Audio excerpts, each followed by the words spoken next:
Alright, magandang araw po sa inyo mga boss, mga sir.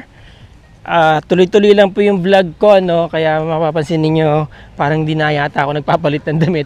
Anyway, malapit po tayo sa National Highway, Botolan po ulit ito, sa Karael. Ito po yung property na binebenta na nasa likod ko, no? Pero bago ko po i-describe sa inyo yung property, syempre, gaya ng dating gawi, papaliparin ko po muna si Butchokoy, yung ating drone. Alright?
Sige pala, punta kami doon. Nandun siya. Andun siya? Okay. Diretso tayo sa apartment. Sir. Okay, ma'am. Hi po. Panibagong property na naman yan. Ha? Pero anyway, ma'am, gaano kalaki ito? 2,392 square meters po. 2,392 square meters. Hanggang doon sa dulo, ma'am? Yes po, hanggang doon na po yun. Sa Paikot, tapos dito. na po siya dito. Ganito.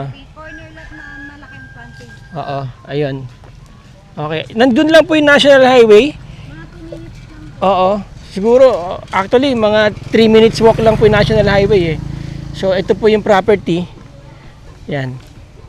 Mapapansin niyo ang ganda ng location niya kasi, oo, Frontage niya. kalsada, lahat, halos paligid niya po, ano. Kaya marami kayong pwedeng gawing frontage ng property. Ayan, hanggang dito. Yan. Then, dito, sa gilid, meron pang barangay road dito, ayan, oh. Or a private road.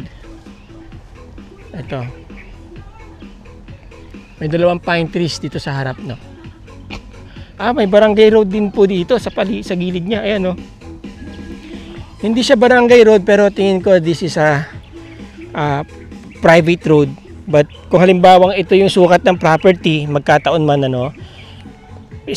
technically talagang corner to corner po yung property. Maganda. Ayan, no? 2,392. Ano, ma'am? Ma'am, maganda ng property, ano? Ganda nga po. Oh. Shoutout lang po kay Ma'am Leia at Sir Nelson po. Ayan. Ganda po ng property. Ganda po kasi mga hanap nyo corner lot. Ayan, oh. Oo. Sir Nelson, ayan, sabi ni Ma'am Emeline. Ma'am Leia, baka kursunado nyo itong property na to. Corner lot. Ayan lang po yung National Highway. Nakita nyo yung tricycle, ayun, oh. Yan lang po yung, ayun, oh, may sasakyan. Yan lang po yung National Highway. Tapos nandun na po yung tulay ng Karael. And then about 5 minutes, nasa bayan na po kayo ng Botolan. Ito yung property. Ganda, no? Okay, ma'am, ikaw na magsabi sa kanila kung magkano ang presyo nito. 1,200 po per square meter pang selling price po ng una. Ayun, 1,200 per square meter ang selling price. So lumalabas magkano to? 2.8 million. 2.8 M. Okay. Yes, po.